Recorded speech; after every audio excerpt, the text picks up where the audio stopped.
Hello everyone, and thanks for joining School of the American Rifle. Today we are going to do two physicals on two JP Enterprises bolt carrier groups. I'm not sure exactly what kind these are. I tried to get the packaging off earlier. It looks like we have a custom full mass bolt carrier group on this one. Still has all the packaging on it.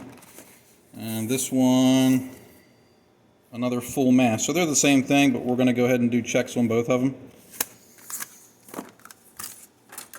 When I cracked this one open to take a peek earlier, it had some lubricant with it. It looks like it's made not for resale. Oh, it's Lucas oil. Good oil. And some kind of instructions. And some more Lucas oil. And one-piece gas rings, which I'm not a fan of. And then we have the bolt carrier group. I'm going to see if it has a gas ring on it before we get into the second one. Get our trusty pick. Retaining pin came out with a little bit of effort. They did engrave the cam pin, so you can position that in the same way each time. Actually, it looks like you can reverse it, so I guess you can't because it goes both ways.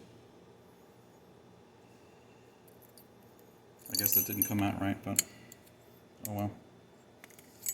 It does have gas rings installed. They are one piece. So I'll set this gas ring off to the side, move this off to the side, and we'll get the other bolt carrier out of the box. It shouldn't matter if we mix them up because they're both the same thing.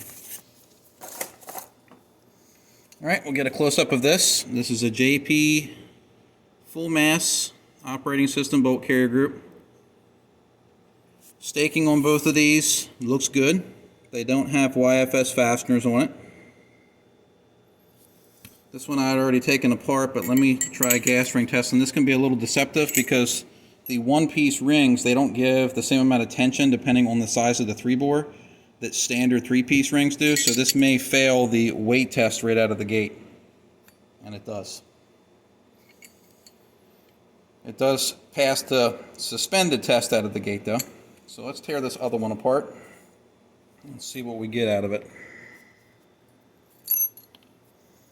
Firing pin, retaining pin came out pretty easy. And that one collapses too.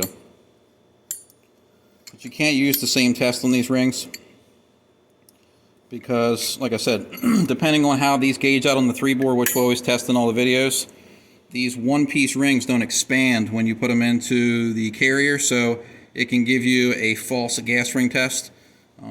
How much tension these have against the bore basically determined by the machining dimensions of the inside of the 3-bore, specifically the second bore where the gas ring runs. So let's get looking at everything. They have what appears to be M16 firing pins. They look to be chromed, but they might be just a high polished stainless steel. The tip looks good. See if we can get focused. Let me bring something closer like that. Sorry about the cut on my hand. There we go. Tips look good. Let me get the other one. Tip looks good on that one too. Again, this one's an M16 type.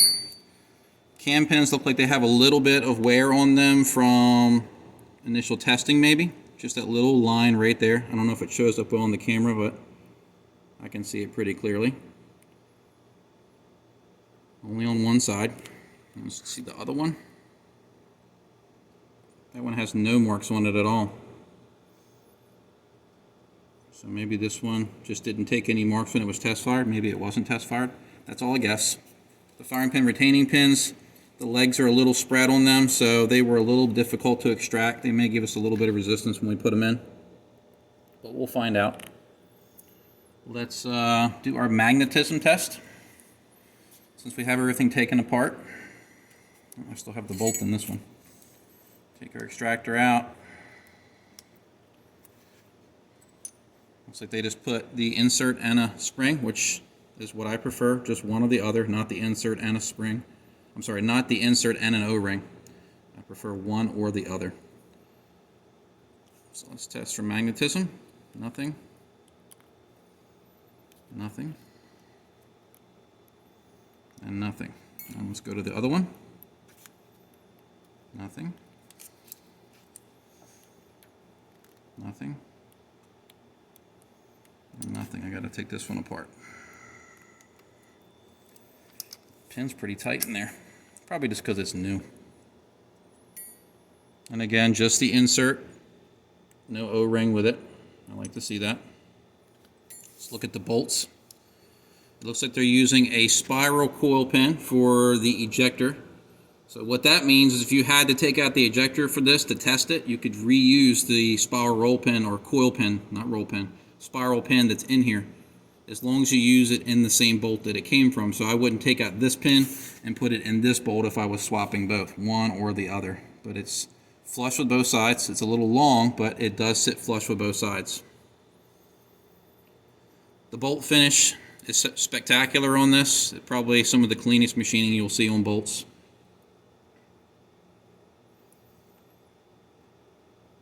The lugs are deburred well. There's no machining marks anywhere on this. The bolt face is extremely clean. If you look at the ejector, it has a slight dome shape to it and the edges are rounded, which I like to see. Let's check the other one to see if we have the same results. Same thing, very smooth face, beveled edge on the ejector. The ejector roll pin is a spiral coil pin, and the finish on it is pretty flawless.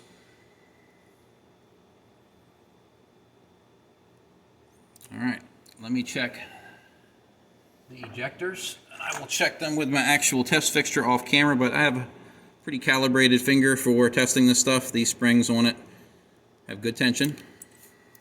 There and there. Very good. The reason that I use brass instead of steel when possible is because brass is less likely to cause damage to the surface you're trying to test. Alright, I'll put the magnet washer aside. Let's check our extractor. Extractor feels good. It freely spins on its pivot pin. It passes the go side. Does not take the no-go side. Put that off to the side, and let's do this one. Pivot. No-go side, it doesn't take. Go side, it takes. So, claw feels great as well. So, extractors pass. Let's go to firing pin movement and protrusion. They both move nice and clean. Protrusion gauge. Sorry for reaching across the camera. Let's get this thing zeroed out. And our protrusion is 0.031. So protrusion is good for this bolt.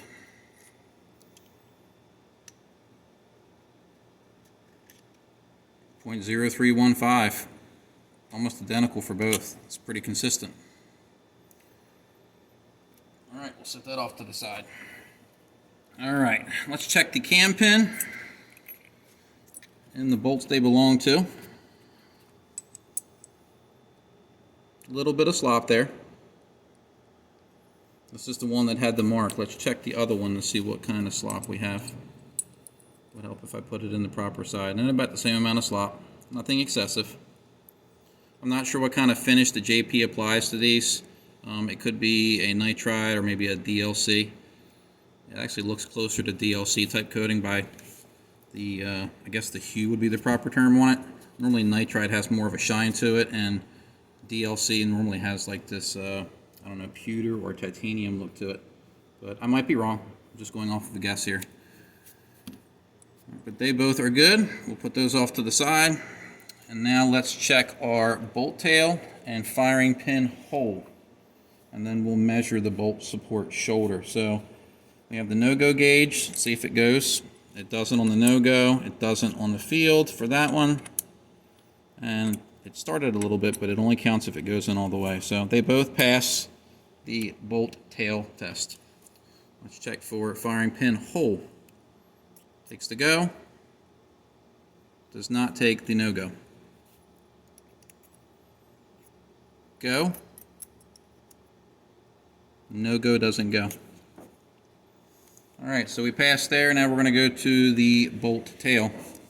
Let me get this zeroed out.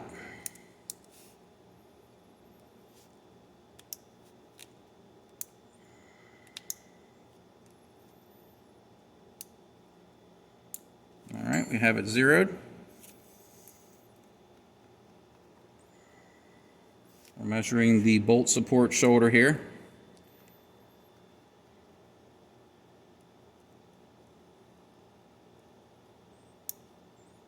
.5281. Very good.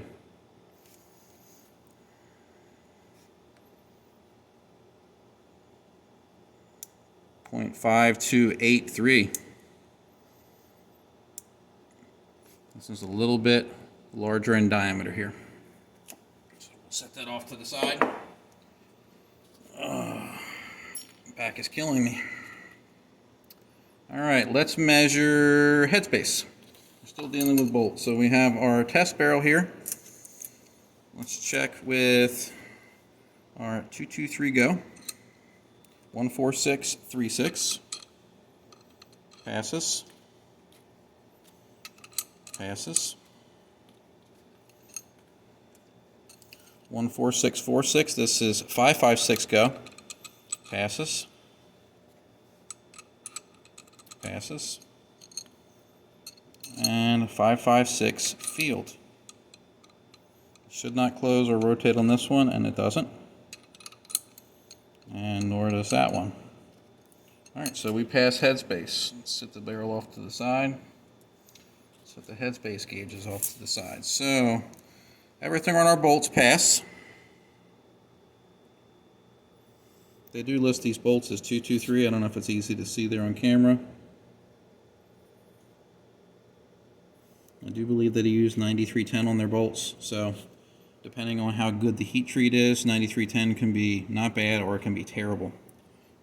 JP stuff is normally used for competition style guns. They do use them in some application where they make duty weapons. I believe they're advertising those now. But that being said, most people that run these in competition guns aren't exposing them to really hot NATO ammunition. That being said though, I've never seen a broken JP bolt. But that could be due to the ammunition that's being used in them. I'm not stressing them to their maximum. Alright, let's measure our carrier length.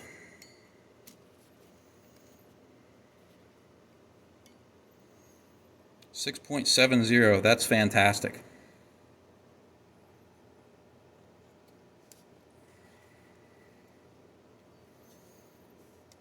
.70.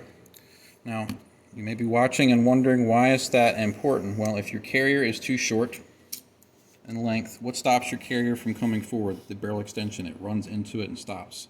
So if your bolt carrier is slightly shorter, that means when the bolt carrier comes home, the buffer wants to come further forward when the carrier is short. If the carrier is of proper length or slightly longer, that means that it keeps the buffer pushed further back. So if you have a gun that is constantly damaging the buffer face from it hitting the retaining pin, it could be that the carrier is too short. It could be the barrel set's too far forward in the upper receiver. It could be that the the buffer retaining pin hole is drilled in the wrong place. It can be one of three things, but sometimes it can just be the carrier being slightly too short and allowing the buffer to slam into that retainer when the gun's supposed to not do that. All right, so that's good. Now let's measure for obstruction in the gas key. Push that in there. Can we see on camera? We can. We're good there. It does look like the gas key is chrome lined on these. That's interesting. This one too. That one's not going in. There we go. Good. All right. So carriers check out. Let's check for straightness of the gas key. And then we're going to do our gas key reverse torque test. They also notch these, I'm noticing here, for a side charger. Not a fan of side chargers, but it is equipped that way.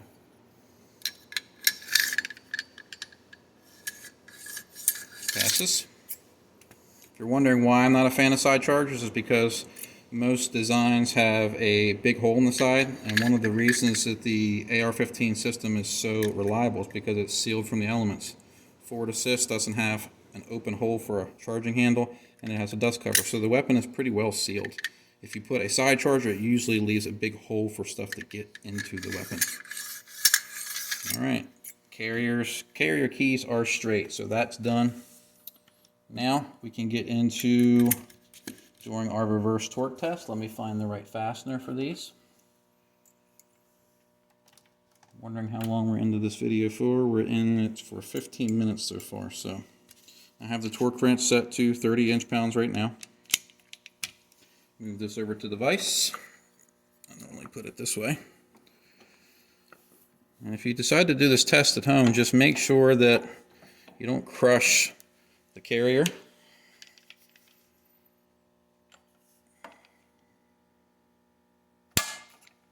Pass. It doesn't feel like it's going down into the socket. It is. Pass.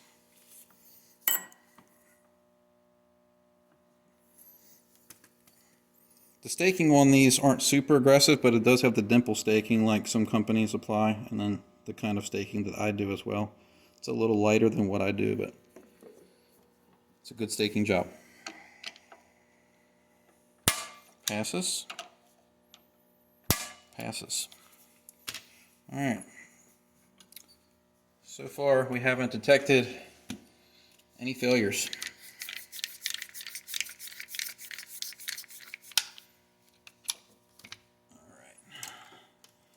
Now we have our Borescope examination here we're going to do in a second, and then we have our carrier 3-bore test. So let me move this to the middle of the screen so my wife doesn't have to keep shooting across my arms. Alright, gas key. Takes the go side. No go side does not go in. Takes the go side. No go side does not go in. Alright, let's go across these now. For the bolt support shoulder, takes the first green, second green, first yellow, second yellow it doesn't take. So it doesn't have a really sloppy bolt support shoulder, but it's not super tight either. First green, second green, first yellow, and second yellow. So they're very consistent between these two examples right here. Tolerance. Now these do have a slightly larger support shoulder than you see on a lot of mil-spec bolts. So when you interface this with this, more than likely into the second stage of green, because this is slightly larger, so it's going to interface that a little better. Let's do the gas ring run now. First green, second green, first yellow. It's not going to go in the red. I can tell by the way that feels. Let's see what the second one does. First green, second green, takes the yellow. It's tight again. It's not going to go down on the red. So this is the reason why with the one-piece rings that we're getting it failing using the traditional test out of the box. We're into the yellow range here, so the gas ring run bore is a little bit larger than ones that have more efficient 3 bores in the second run. So it's going to have a little bit more problems interfacing with this one-piece ring because these don't have as much tension on them as the 3-piece models do. Let's try the Bolttail Seal. Takes the first green, second green, it goes. It feels like that one was pretty tight. We may not get into the yellow here, and we don't. So it has a very efficient seal on the bolt tail for this example. Let's run to this one. We'll just go to the second green. It took it, and let's try the yellow. It started the yellow, but wait. So that passed. So let's go back to the other one. Maybe I just didn't fight it enough. You really don't want to fight it. I wasn't pushing hard. Yep, that one will take 2. It's not really tight where I have to jam it through, but it's also still passing through without forcing it. So both of these are in the yellow range for the Bolttail Seal. So a little bit gas inefficient there, a little bit gas inefficient with these one-piece rings. on the second run. Now, does it mean that it's bad? No, it just means that on a under-gassed gun, a gun with a small gas port or inefficient gas system, these bolt carriers might not be optimal for that application. Most guns are not under-gassed though, they're over-gassed, so these things will balance out. All right, so now we're going to get into doing the Borescope check. I thought I'd turn this on, well, maybe not. All right, we have the Borescope on, and in we go. We have our bolt support shoulder run here, very smooth. Bottom of the gas key, that's the cutout for the cam pin. Now we're into the gas ring run, again, very smooth. That is the gas port for the gas key, that cat eye look. That's actually the hole from the gas key that comes in and meets with the carrier. And that is our seal for our bolt tail. Extremely smooth finish here.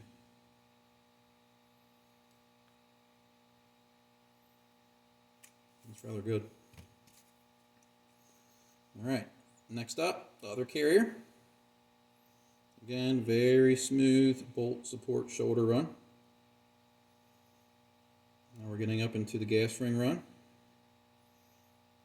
Extremely smooth. And then into our bolt support shoulder. I'm sorry, bolt tail seal. A slight inconsistency there with machining. You can see like a little horizontal line. Maybe the tooling was a little bit worn there, and then we have a groove that you can see on some of this. So this seal for the bolt tail in this other example here isn't as smooth as the previous one, but not bad. You can see that line in it.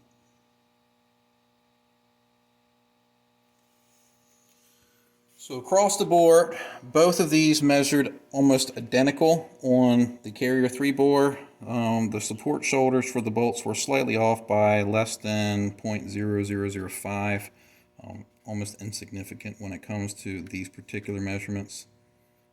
The 3-bore run was a little bit on the large side, but that can happen sometimes with this type of coating that you use, depending on the spec they called out for. If you didn't chrome line it, then it will be slightly undersized if you're going to nitride it or something like that. And if you chrome line it, it'll get a little bit smaller. The gas keys are chrome lined from the inside, where it appears to be, unless it's completely bare. If you can see where it's silver or not, but it appears to be chrome lining in there. But overall, it can be deceptive because of the gas ring run on these. If these were my 2-bolt carrier groups, I would replace the rings and put 3-piece rings on it. Otherwise, though, everything on these checked out great.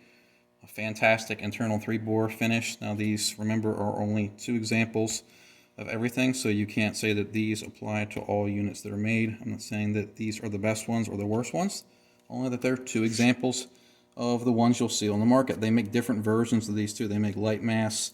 They make them for different calibers as well, large frame ARs, things like that. So overall, I think this is a pretty thorough physical, and hope you found this interesting and educational, and thanks for watching.